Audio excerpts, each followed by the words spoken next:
Saving America one entrepreneur at a time, it's the Biz Rap Podcast with your host, Michael Manahan.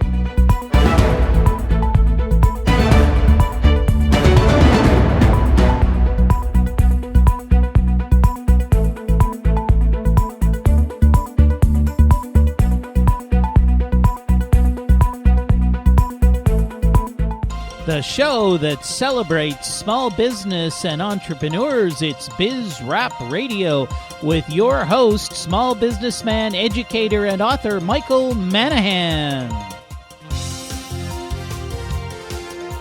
Welcome to Biz Rap Radio, the radio show that celebrates small business and entrepreneurs. I am your host, Michael Manahan, and I really am so glad you're joining me for the very first episode of Biz Rap Radio. Now, you may be wondering, what is this Biz Rap Radio all about? And that's a great question, and the answer is really simple. I've got a goal here with Biz Rap Radio. My goal is to fight for you and me, small businessmen of America. Maybe you'll learn something by listening to this show. Maybe we can help you with your small business and issues you've got with your small business. Maybe you're an entrepreneur thinking about starting your own business and you're looking for some ideas, some assistance, some help, some clues. That's what we're going to do on this show. And maybe also we'll find out about why entrepreneurs succeed and why some of them fail, and how we can just make our life a little easier as small business people. You know, small businesses really are a big deal. You've read the newspaper. We're still struggling to recover from one of the worst recessions since the Great Depression. The U.S. economy, its growth rate is lackluster. Our recovery has been extremely slow. And, we could discuss why a lot of that has happened, but let's talk about the role that small businesses play in economic recovery.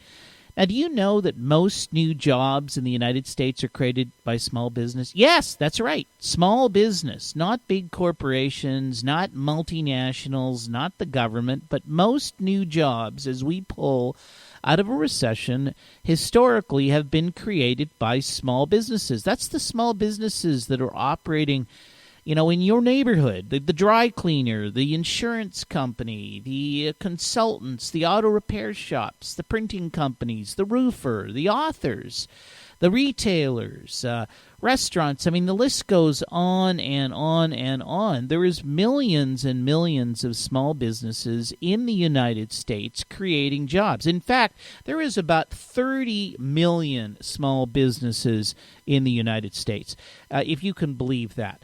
And all of these small businesses are busy out there. They're creating new jobs. They're driving the economy.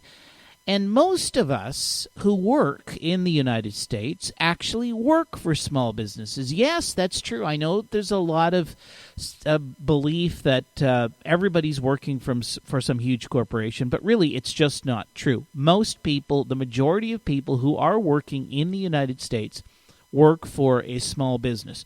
But you ever think about what happens when the economy slows down? Our government gets busy bailing out the Wall Street fat cats, bailing out the big corporations like General Motors, where executives earn millions of dollars, and the 30 million small businesses who create most of the jobs and employ most of the people are completely ignored. I was reading a recent article in the Huffington Post, and it reported that between 2008 and 2010, the recession killed 170,000 small businesses. Now think about that. 170,000 small businesses killed by the recession in the period of about 2 years. What does the government do? Does the government help any of those small businesses? No, the government's busy bailing out General Motors at the cost of about $50 billion. Can you believe it? And ultimately, all but $11 billion was recovered, as the government did sell some of the shares it had received in General Motors. But the initial investment was $50 billion, and there was no uncertainty as to how or if any of that money would ever be recovered. So let's say the total cost to us taxpayers to bail out that poorly managed company, General Motors, that's busy creating mediocre products. I mean, you may remember just recently we discovered that they had hid from us the fact that they were producing a whole bunch of defective products. You know, those faulty ignition switches that have been killing drivers since something like 2005.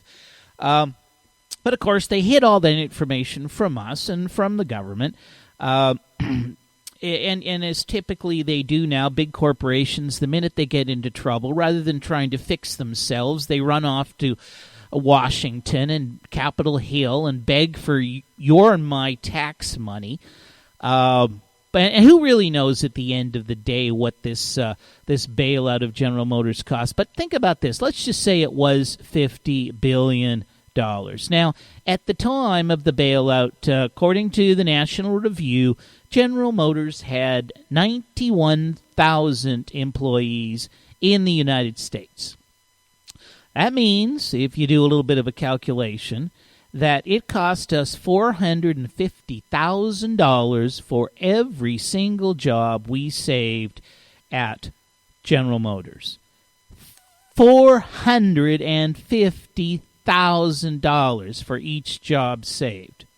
Now just think about those 170,000 small businesses that went out of business between 2008 and 2010.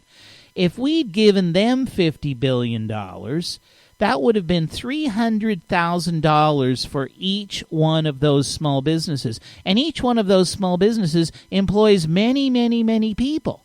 So think about it. How effective was it at saving jobs to bail out General Motors? Why didn't the government bail out those 170,000 small businesses?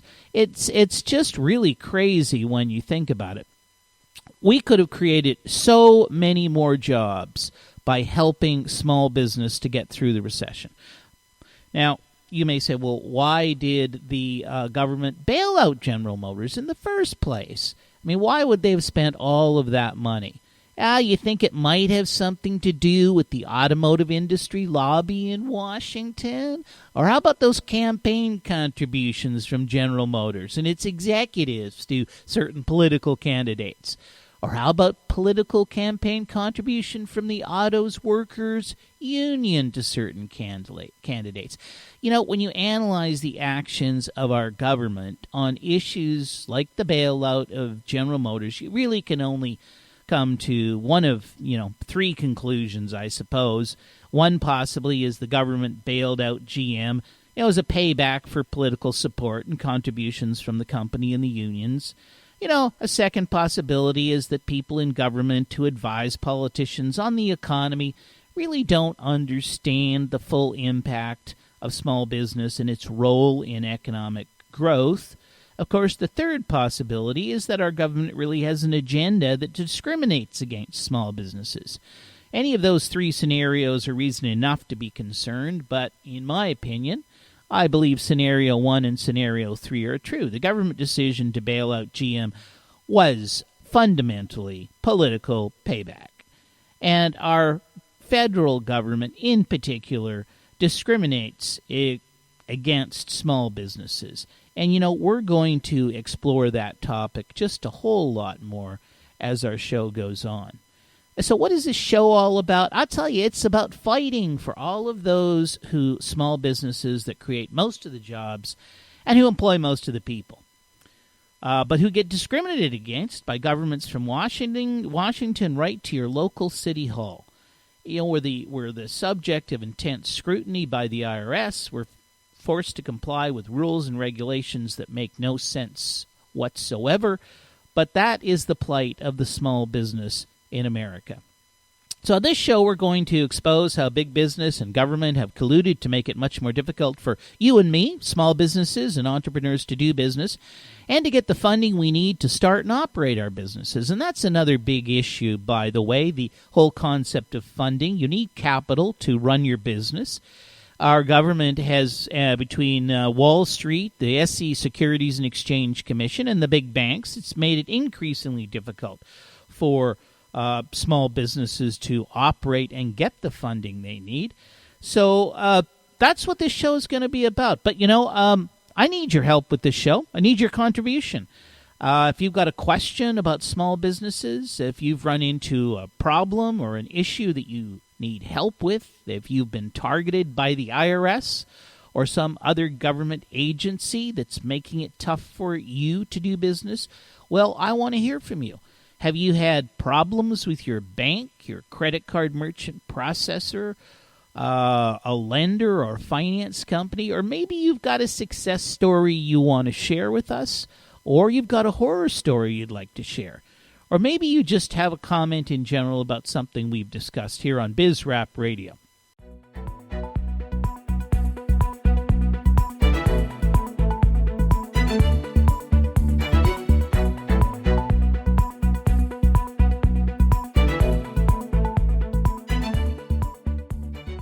Welcome back to BizRap Radio. It's Michael Manahan, your host, and thank you very much for joining the show. Before we went to break, we were talking about the important role that small businesses play in the economy and the economic growth and the well-being of our country, and how the majority of people work for small businesses and how small businesses create most of the new jobs. We also talked about the fact that when the government wants to stimulate the economy, small businesses are all but forgotten, while the government bails out bad businesses like General Motors and all the fat cats on Wall Street, or invests money in dead-end projects as political payback. But we really want to talk about small business. Now, we're going to have a lot of fun on the show in the coming weeks and months, so I'm really excited at being your host. Let's get our economy moving forward with small businesses and entrepreneurs leading the charge. BizRap Radio, I think we're here helping to fix America through personal economic freedom. So help us fix America through the fundamental concept that individuals pursuing their own economic interest in free markets will create more prosperity for more people than can ever be achieved through government regulation and a planned economy. As I mentioned in the last segment, though, I'd like your help on the show. I'd like you to be part of the show. And during the course of the show, we're going to have a number of experts on our radio show over the coming months, experts who will answer your questions. I don't want to sit here as a host and tell you that I know everything about entrepreneurs and small businesses, but there are people out there who do. And one of my goals is to get them on the air, talking to you, and answering your questions, helping you with issues, and best of all, of course, it's going to be free of charge because this is free radio. You don't have to pay to listen to it. So you might want to know a little bit more about me. Who is Michael Manahan? Why is this guy doing the show? And I think that's a very legitimate question.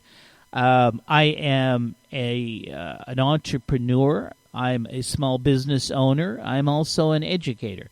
I teach entrepreneurial finance, accounting, and business communications at California State University, Dominguez Hills. And here's a big shout-out to Cal State Dominguez Hills. If there's any alumni listening to this show, send me an email. I'd love to connect with you.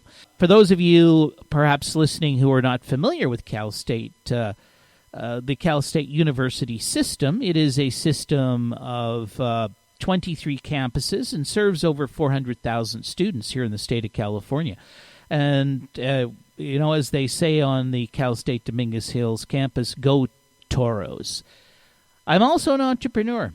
Currently, I own and operate 4 businesses. I own a small travel business. I own a small real estate investment company. I own a small consulting company. And now my 4th entrepreneurial venture is a radio show. And hopefully with this radio show, you and I can have a lot of fun, and I can help you with your small business. And, running my own small business, I'm going to be able to, as time goes by, hopefully relate my own stories and experiences to you. And you'll appreciate that I'm not just lecturing from the front of the class, but I have lived and breathed the same issues and problems that you small businesses and entrepreneurs out there have had.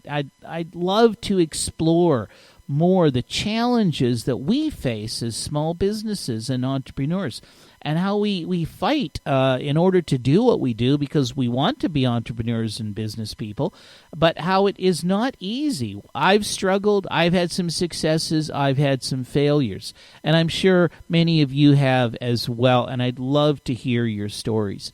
Part of my career I've spent as a financial advisor and executive. I've worked with more than 100 small and emerging growth businesses, either as a company founder or as a consultant or as an employee.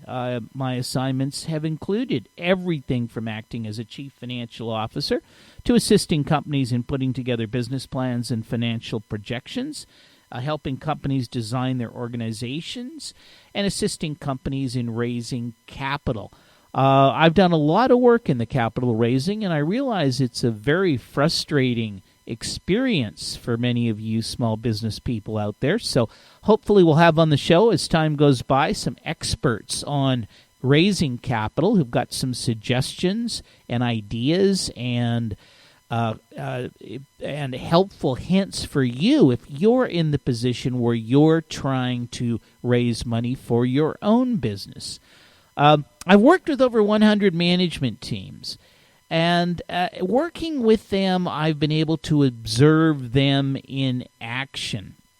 I think that having worked with over 100 management teams, I've really developed a keen insight and understanding into the dysfunction that is inherent in small business leaders, and how very often success is limited by the belief systems and actions of these small business leaders. Yet at the same time, these belief systems and actions are often extremely important to the small business person. It's that dogged tenacity and determination that an entrepreneur has that helps him succeed. But if you're a small business owner and you're struggling, you've probably got a whole list of reasons why your business is not succeeding as you would like.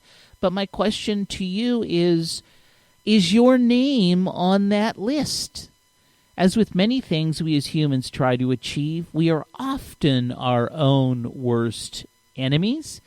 And in future shows, we'll delve into entrepreneur belief systems, human nature, and leadership, and how you as a small business person or entrepreneur can get out of your own way. As a money raiser, by the way, I have raised about $150 million for various companies. I'm also a published author. I wrote the book, The Secrets to Raising Capital. And of course, you can purchase the book. It's available online. But this radio show is not a sales pitch for me or my services or products. It's really about you. It's how I can help you and how I can help you do better in your business.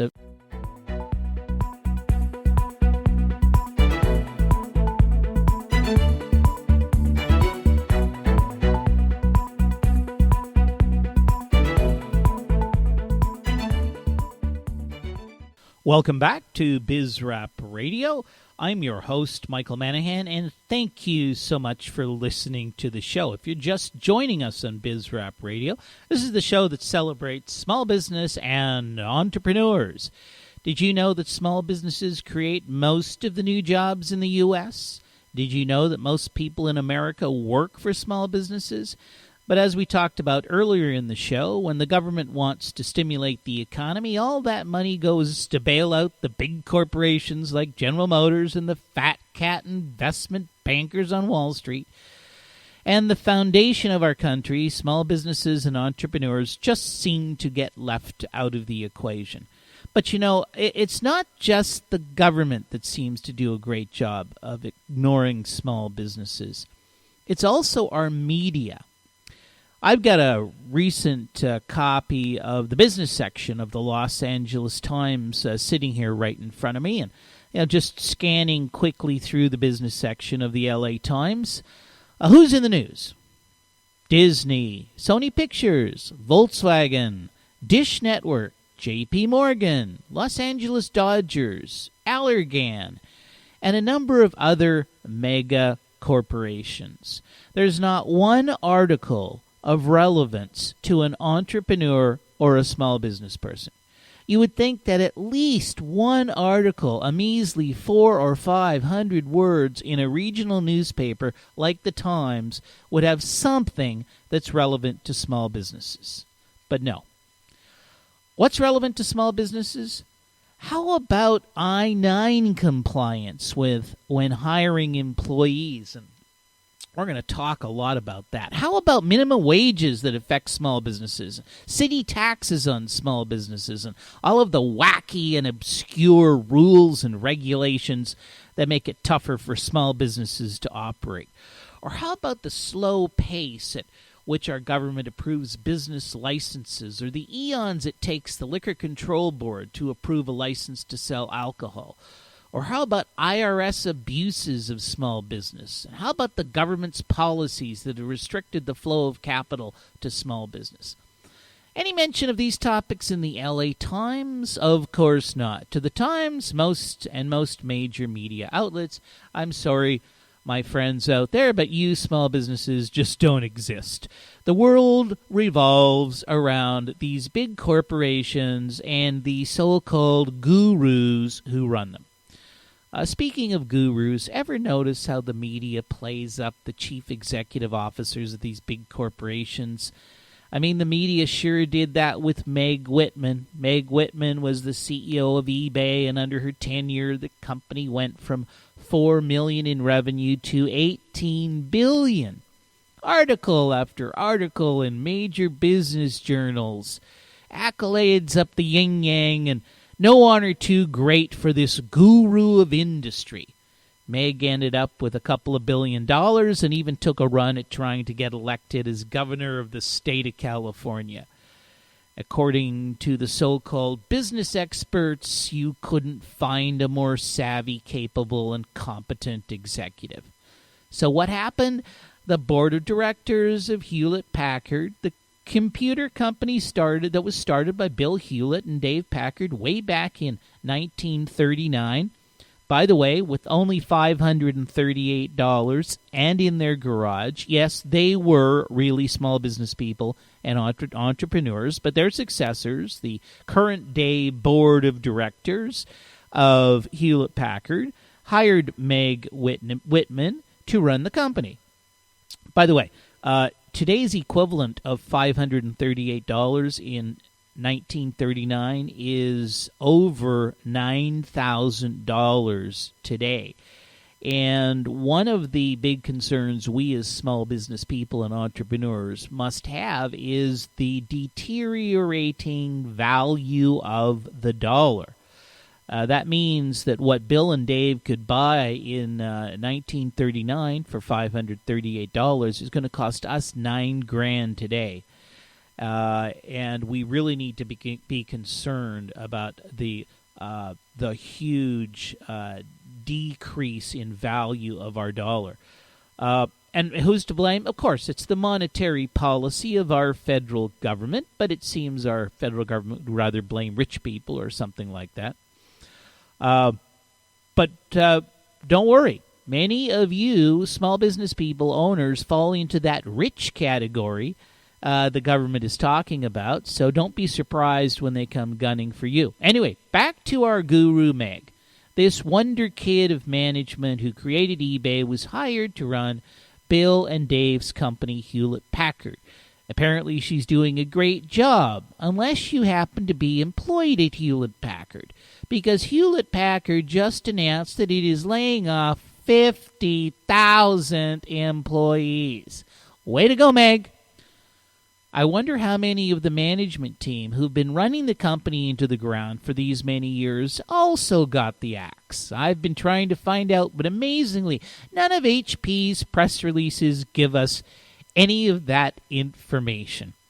I have two comments about HP. First, I don't think Meg Whitman is a guru. Meg Whitman grew up as a member of the East Coast aristocracy, with members of her family serving as Army generals, judges, professors, senators, and senior government officials. She grew up on Long Island in New York in an area of blue bloods and rich people. She graduated from Princeton and Harvard, a school to which she was probably accepted due to her prominent blue blood status, and as a result immediately moved into the high ranks of corporate America, as Harvard alumni so often do. She then happened to be at the right place at the right time and got hired to run this small company called eBay. I expect Meg's secretary could have run eBay and done just as well. Meg is purely a product of the right heritage, the right school, which lands you in the right companies where your chance of failure are pretty slim. I bet Meg would have a tough time running most of the small businesses that you, folks listening to this show, are running right now. I'll bet you she couldn't run your tire shop, your auto repair shop, your small little retailer, your roofing company, your plumbing company. I'll bet you she couldn't do it. Simple as that. So, good for Meg. Take advantage of what you can. She got the money, but let's get rid of this guru crap. She's no guru. My second comment about HP is the lesson employees have to learn, particularly about working for large corporations.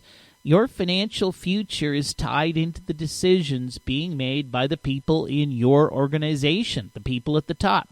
And do they ask you your opinion? No. Do they value your input? No. They think they know everything about running businesses, but time and time again, they make foolish, stupid business decisions. And these executives who pay themselves millions of dollars a year lock themselves in the boardroom, have fancy luncheons catered while you're eating your tuna fish sandwiches, or maybe they discuss business in five-star restaurants with $100 bottles of wine. They enjoy all manner of benefits and perks that you don't get, but when things go south, who gets the axe? Rarely is it those folks in the boardroom. No, it's the 50,000 worker bees at HP who are now going to dip into their savings, cash into their insurance policies, reduce their standard of living, and scramble to find a new job.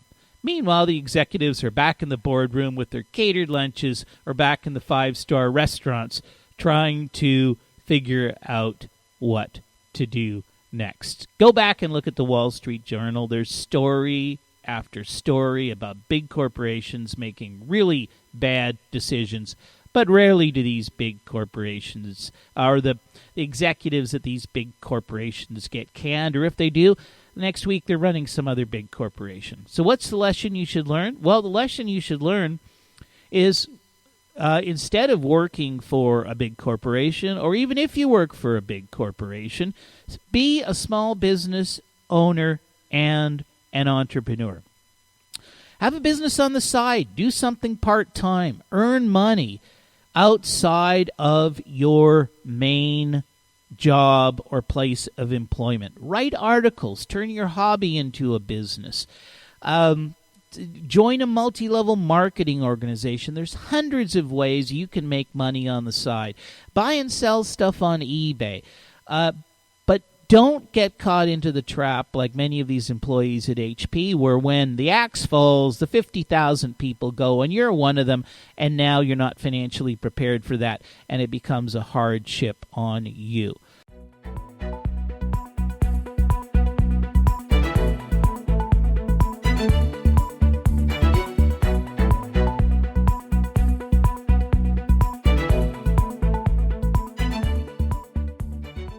And welcome back to BizRap Radio. I'm your host, Michael Manahan, and thank you so much for joining the show.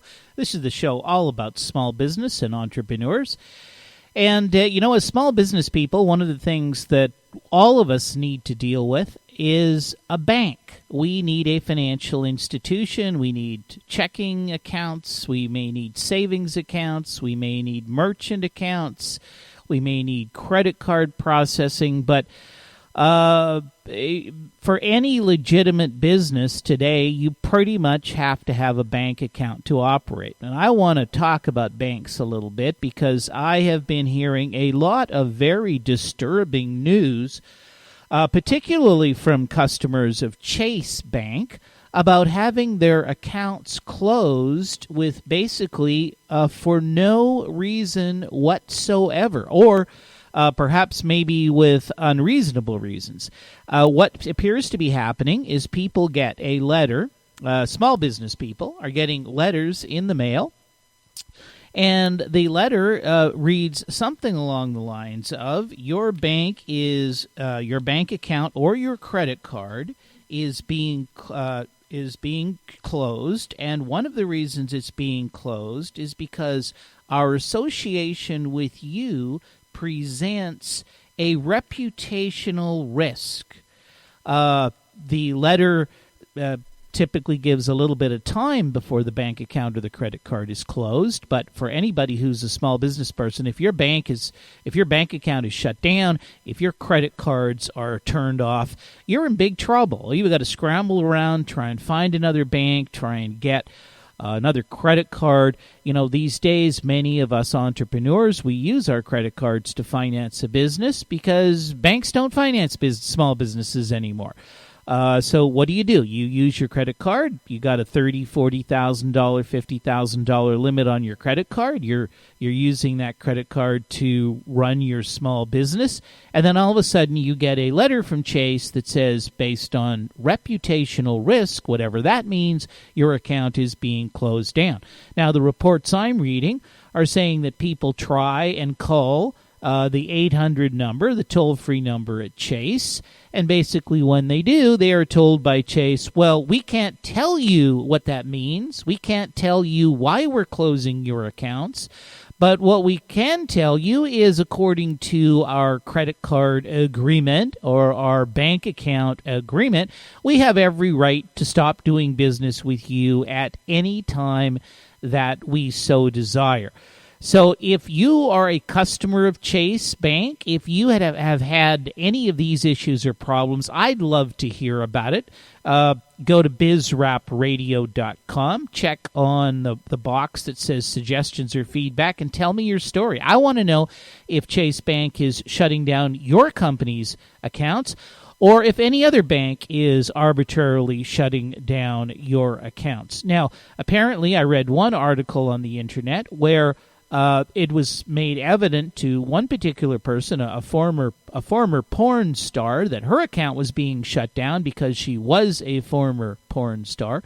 Apparently, they shut down her husband's accounts as well, yet there's no evidence that he was a porn star. But you know what? You may or may not like pornography, but at the end of the day, right now, that is a legal business activity in the country of the United States of America. So do we now have big banks deciding what businesses are legitimate and they will bank and which ones are not? Or even worse, I've read some other articles that suggest the banks are doing this at the behest of the federal government, who is targeting certain businesses that they don't like, such as marijuana dispensaries, gun dealers, and other businesses which I guess the federal government believes to be unsavory. My question is to you is, when does the big bank or when does the government decide that your business is unsavory? I don't know. Maybe they are going to target you if you're an automotive repair shop because they're worried you might be pouring oil or solvent down the drain. I mean, really, is this what we expect from our big banks? And remember something, when it comes to Chase Bank, this is not a bank with very clean hands. They have settlements up the wazoo for wrongdoing, certainly civil wrongdoing, and they've probably why they've never been charged with any criminal activities. But I'm reading the articles here. J.P. Morgan Chase to pay $1.7 billion for and settles criminal charges in agreement with the U.S. Government for troubled mortgages. J.P. Morgan Chase will pay a record $13 billion. I mean, come on. They're ripping people off for $13 billion, and they're worried about the reputational risk of a retired porn star? Oh, my God. This is absolutely ridiculous. By the way, this is the same Chase Bank that used your and my tax dollars to save itself. In fact, $95 billion in a federal bailout. They then turned around and spent $4.2 million to pay lobbyists to lobby people in Washington on their behalf, and then took another $6 million and paid it in political contributions to grease the wheels for the politicians that are giving the banks all these favorable rules and regulations and bailouts. And meanwhile, poor porn star who was trying to only make ends meet, I'm sure. What would you rather have her do? Be on government welfare assistance and food stamps? She entered a legitimate, lawful business. She performed it for a period of time. She then retired and then had her bank accounts all canceled because somebody at Chase Bank didn't like it. Meanwhile, I expect those executives are probably sitting in their offices with closed doors, surfing the net looking for internet porn anyway.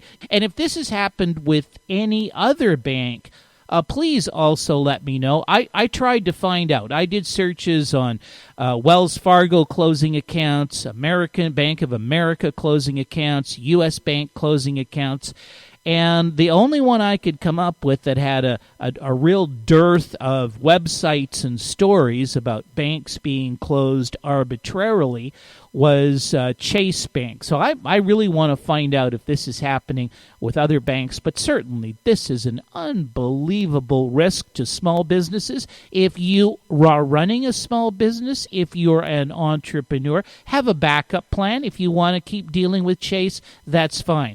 Go open an account at another bank. Go across the street, open up an account at Bank of America. Get a couple of Bank America credit cards. Put some of your money in Bank of America. Put some of your transactions on those credit cards, because you never know when Chase is going to pull the lever like some Frenchman at the guillotine and cut you off in a way that could absolutely destroy your business. Don't forget, I need your suggestions, your ideas, and your stories.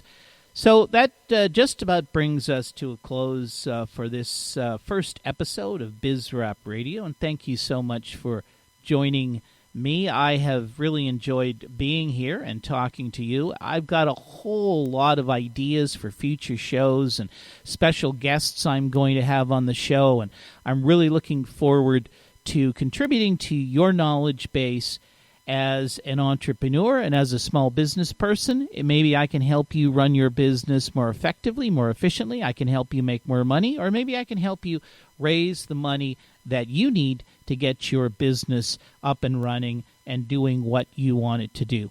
So that about wraps it up for BizRap Radio. Remember, entrepreneurs and small business people out there, America needs you. We need every entrepreneur and small business owner out there. We need everyone who is thinking about starting a business or about being an entrepreneur to make it happen. Individuals pursuing their own economic interests in free markets will create more prosperity for more people than can ever be achieved through government regulation and a planned economy. This is BizRap Radio, and we're fixing America through individual economic freedom. I'm your host, Michael Manahan. Thanks for joining us today, and we'll be back next week with much, much more on BizRap Radio.